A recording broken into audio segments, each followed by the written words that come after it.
The Premier League has a serious Tzolis problem. On it goes to Tzolis. Tzolis attacking Kuzanov. Back on the inside. Chance for Odegaard. 3-0 Arsenal. Arsenal paid just £34 million for a player most people outside Belgium barely knew 2 months ago. Didn't know much about him at all. Then, Christos Tzolis walked into his first competitive game against Manchester City and delivered 2 assists. He looks like a really good signing, an exciting signing. Not 1, 2. The last to record 2 assists in a Community Shield was David Beckham in 1996. And suddenly, that £34 million signing doesn't look like a gamble, it looks like a warning. This could be one of them kind of low-risk, high-reward players. So, who exactly is Christos Tzolis? Why did Arsenal move for him when almost nobody was talking about him? You think you're slick, don't you? You think you're smart. You just get this one in under the radar, no one talk about it, no one mention it, and then next season when this guy's slapping in GA, everybody's like, who's this? And how has he already adapted to Mikel Arteta's system this quickly? I think he's coming to the team and really organically. He's fitting. He's a really intelligent boy. Because what Tzolis did against City wasn't just impressive, it exposed a problem the entire Premier League may now have to deal with. He's sharp, he's tenacious, he gets in the box, he's always a threat. Here's where it gets interesting. Arsenal signed Tzolis from Club Brugge in late July, and the deal barely made a ripple. While everyone was talking about the big money moves happening across the Premier League in the summer, this one slid through almost unnoticed. He was brought in as a direct replacement for Leandro Trossard, and he is someone that I do think will be replacing that Trossard moulder, who'd left for Besiktas, a squad piece most people assumed, rotation cover for the left wing. But look at what he actually did in Belgium. 29 assists in 52 appearances for Club Brugge last season. That's not a misprint either. A goal contribution roughly every 68 minutes he was on the pitch. At Club Brugge, where his goal stats and his assist stats obviously are through the roof, and everyone has seen how good he is in terms of that output. Those are the kind of numbers that get strikers into conversations about the best forwards in Europe, and Tzolis was doing it from a wide position. We know he got loads of goals, but one thing I did say on that video is he's got a lot of assists. And if you've got a lot of assists, you've got to have a certain level of game intelligence, certain level of IQ, certain level of variation, combination to your play. Then pre-season started, and the early signs were already there for anyone paying attention. 6 goal contributions across 6 friendly matches, combining his stats for both Brugge and Arsenal before the move went through. He scored or assisted in every single match he started. Not most matches, every one. And it wasn't just going forward either.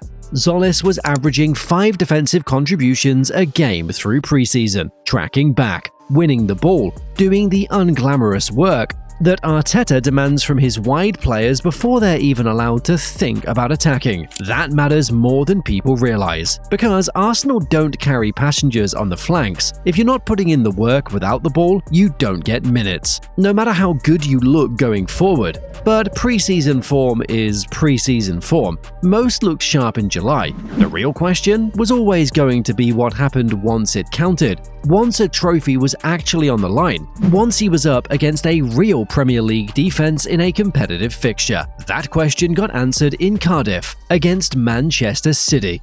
Cardiff, the Principality Stadium, Enzo Maresca's first real game in charge of Manchester City, and every storyline going in was about how City would look in transition, how long it would take them to adjust to life without Pep Guardiola pulling the strings. That storyline lasted 23 seconds. Riccardo Calafiori scored the fastest goal in Community Shield history, finishing off a move created by Lewis Skelly that sliced through City's defense before most of the crowd had settled into their seats. It was a brutal way to start the new era, but that goal isn't really what this is about. What happened after it is, 28 minutes in, Arsenal worked the ball to the right side, and Martin Odegaard swung across toward the back post. Tzolis had already made the run. He rose above his marker, angled his header downward instead of just glancing it wide, and placed it perfectly for Kai Havertz to finish from close range. That's the kind of header wingers usually get wrong. They panic, they send it too high. They don't think about where the finisher actually needs it. Tzolis put it exactly on a plate. Then, early in the second half, he did something even harder. Picking up the ball on the left with his back to goal, Tzolis took one touch to shift his body, looked up and threaded a pass through a gap in City's defense that most players wouldn't have even seen. It found Rudiger in full stride. Second assist, I think it was, that he got was unbelievable. The ball in there to Martin Odegaard was absolutely fantastic. The Arsenal captain took a touch, sat Gianluigi Donnarumma down with a change of direction, and rolled it into the empty net. I mean, Martin Odegaard, the confidence in him to turn his man. I haven't seen Odegaard do that in years. Game over, 3-0. Here's the number that puts it in perspective. Tzolis became the first player to register 2 or more assists in a Community Shield match since David Beckham managed it in 1996. Not since Trossard, not since Pires or Henry in their prime, since Beckham.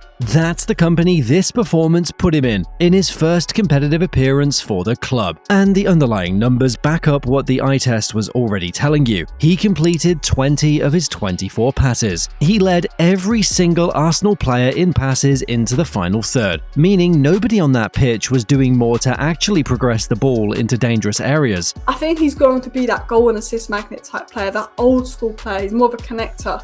You know, he's more like, he's not going to be, I'm going to dribble around loads of players. He's the connector, the old school player. He created 2 big chances, and he did most of it across the full 90 minutes. Not a cameo, not a substitute appearance, the whole match. So why did it work so cleanly? Part of it comes down to his frame. Tzolis plays with a low center of gravity, which means he can change direction quickly without losing his balance. And that makes him brutally difficult to dispossess in tight areas near the touchline. He's just as comfortable cutting inside onto his stronger foot as he is going all the way to the byline and putting the ball across first time. And he has a massive quality, which is when he's in the last 20-30 meters, he's so composed to pick people in and around the box or to finish actions, and he's shown that again 2 or 3 times, and he was decisive.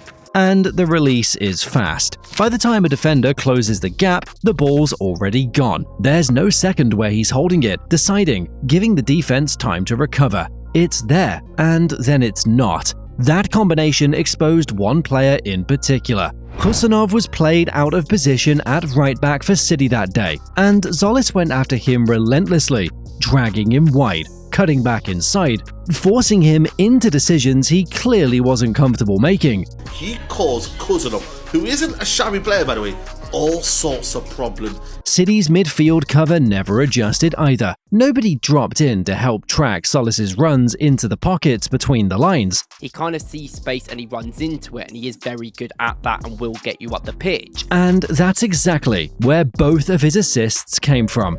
Compare that to what Trossard gave Arsenal. Trossard was a fan favourite for a reason. He scored big goals in big moments, and nobody's taking that away from him. But he was never producing chances at this volume. He wasn't threading passes through entire backlines or leading the team in final third entries. Trossard finished moves, Tzolis is starting them and finishing them.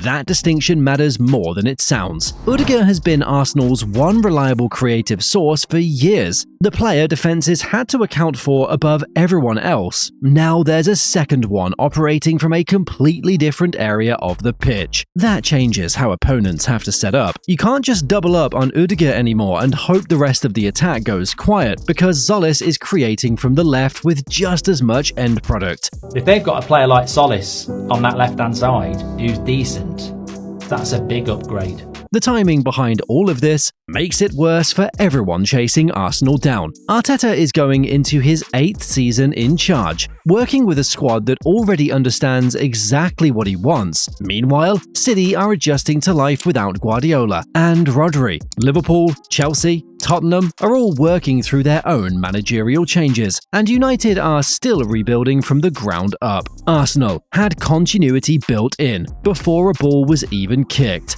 and now they've added a player who fits the system like he's been there for years. Arsenal already had the strongest squad in English football walking into this season. That much wasn't in question. What's changed is that they've now strengthened a specific area, the left wing, without spending marquee money to do it. £34 million doesn't buy headlines. It apparently buys exactly what you need. Now, the caveats have to be said out loud. One Community Shield performance doesn't guarantee a season. City's back line was disorganised that day, out of position, there for the taking in a way it won't be every week. Anyone drawing a straight line from Cardiff to a title parade in May is getting ahead of themselves. But strip away every caveat, and one fact remains sitting there. A 24-year-old signed for £34 million has already delivered a trophy and produced elite-level output in his first competitive match for the club. Whatever happens over the next 9 months, that part already happened. £34 million. Say it again, because it deserves repeating. That's a fee for a player who, through one trophy and 90 minutes of competitive football, is already producing more than the men he replaced ever did on a consistent basis. If this really is his level, no manager in this league can build a game plan against Arsenal without building one specifically for him. Not as an afterthought, not as a footnote next to Ødegaard or Saka. The Premier League has a problem, and it's wearing the number Arsenal gave to Christos Tzolis.